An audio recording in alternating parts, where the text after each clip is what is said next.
Doctor John, मैं आपके पास, sir मैं आ रहा हूँ आपके पास। पहले डॉक्टर जॉन ने हाथ उठाया था। डॉक्टर जॉन, मेरा सवाल आपसे सिर्फ ये है कि नहीं बताया, मैं एक चीज आपसे पूछना चाह रहा हूँ कि रिजवी साहब कह रहे हैं कि उनको आपत्ति है इस बात को लेकर के, जो एक शादी की बात है उसको लेकर के। 4 शादी और एक शादी में जो सबसे बड़ी दिक्कत होती है वो महिलाओं को लेकर के होती है। महिलाओं के साथ जो अत्याचार होते हैं उसको लेकर के होती है। महिलाओं को 4 शादी की छूट नहीं होती है, लेकिन पुरुष को 4 शादियों की छूट होती है। आपको लगता है आप इस तरीके की व्यवस्था, इस तरीके की परंपरा का समर्थन करते हैं? नहीं, देखिए, मैं अपने आप को हालांकि मुस्लिम कानून भी कुछ हद तक जानता हूँ, मगर मैं यहाँ पे इस्लामिक समाज का स्पोक्समैन बन के नहीं आया हूँ। उसका बड़े पुरजोर वो जवाब देंगे। उनकी शर्तें, किन शर्तों में आप एक से ज़्यादा शादी करते हैं, और वही शर्तें गोवा में पोर्चुगीज़ कोड में हिंदू को दी गई हैं कि अगर फला चीज़ें हैं तो आप दूसरी बीवी भी रख सकते हैं।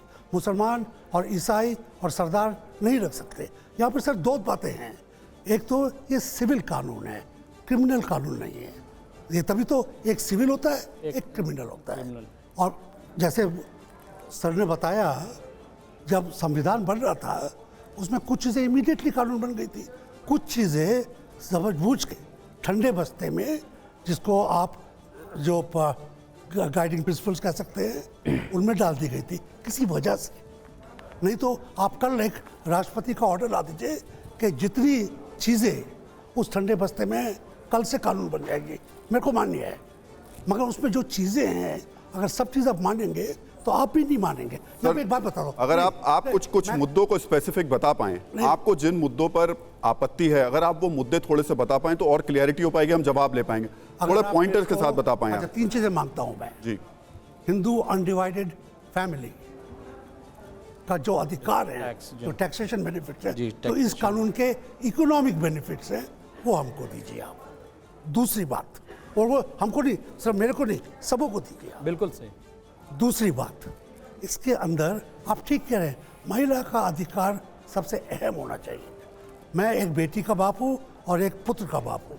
मैं चाहता हूँ बेटियाँ और बेटों के बीच में कोई भेदभाव ना हो, बीचों बीच जो है। तो आप चाहते हैं एक ही शादी हो, फिर ये होना चाहिए, दोनों को बराबरी का हक मिलना चाहिए। शादी के ऊपर मत जाओ जी। देखिए, आप बार शादी के, इसका मतलब ये जो कानून आ रहा है शादी रोकने के लिए। साहब, महिलाओं के साथ अगर अत्याचार होंगे तो हम लोग ना आए बीच में। महिला को छोड़ के चले गए, महिला की पिटाई कर रहे हैं, महिला के ऊपर शादी के अंदर जितने अत्याचार होते हैं, 5 महीने से महिला पहलवान आप जानते हैं। आप मैरिटल रेप को कानून मानिए, मैं दस्तखत करने को तैयार हूँ। ठीक है, आपका तीसरा पॉइंट बताइए। जो तीसरा पॉइंट आप बोल रहे थे वो भी बता दीजिए। मैं कह रहा हूँ, अगर आप महिलाओं के अधिकार मान के चल रहे हैं, वो अधिकार आज की तारीख में तो दीजिए आप। आपने ताना मार दिया, 9 साल का 14 साल की बेटी। राजस्थान में आधा हिंदू अपनी बेटी को 14 साल की शादी कर रहा है। गरीबी इतनी है, बेरोजगारी इतनी है। सुनिए, बात पूरी करने दीजिए। जैन साहब, बेरोजगारी इतनी है सर, जो आप बात कह रहे हैं ना, उसके लिए देश में कानून है। अगर 14 साल की उम्र में किसी की शादी होगी तो उसके लिए कानून है, लेकिन 4 शादी करने वाले के लिए कानून नहीं है। उसी के लिए बात हो रही है। मैं एक बार जवाब देना चाहता हूँ। देखिए, मैं ये बताना चाहता हूँ कि हिंदू धर्म में कुछ कुरीतियाँ थी जो ओवरऑल पीरियड ऑफ टाइम खत्म हुई। इस डिबेट्स जो आज जो यहाँ पे हो रही, इस डिबेट से हम गुजरे हैं। हिंदू विडो रीमैरिज एक्ट हम लेके आए, क्या कहते हैं, सती प्रोहिबिशन एक्ट हम लेके आए, पर्दा सिस्टम, जौहर सिस्टम, ये सब खत्म किया गया। बलि प्रथा हिमाचल, एक मिनट सर, मेरी बात तो सुन तो लेने दी, मैंने आपके बीच में इंटरप्ट नहीं किया। बलि प्रथा जो हिमाचल में हो रही थी उसको हमने खत्म किया। तो सवाल यह है कि हिंदू धर्म ने हमेशा यह समझा है कि संविधान सर्वोपरि है। संविधान में जो आर्टिकल 25 धर्म का अधिकार देता है, उसमें लिखा हुआ है subject to public order, health and morality. इसके अधीन रहेंगे सारे धर्म। तो जहां जहां रिस्ट्रिक्शंस आई, चाइल्ड मैरिज पे रिस्ट्रिक्शन आई, हमने चाइल्ड मैरिज एक्ट को माना। पर आज मैं आपके सामने एक उदाहरण देना चाहता हूं। केरला हाईकोर्ट का जजमेंट है और उस जजमेंट का नाम है Khalidur Rahman versus state of Kerala. एक बच्ची के साथ रेप किया गया, बलात्कार किया गया, और उसके बाद कहा गया कि मैंने इससे शादी कर ली है, इसलिए मैं पॉस्को के दायरे में नहीं आता हूं।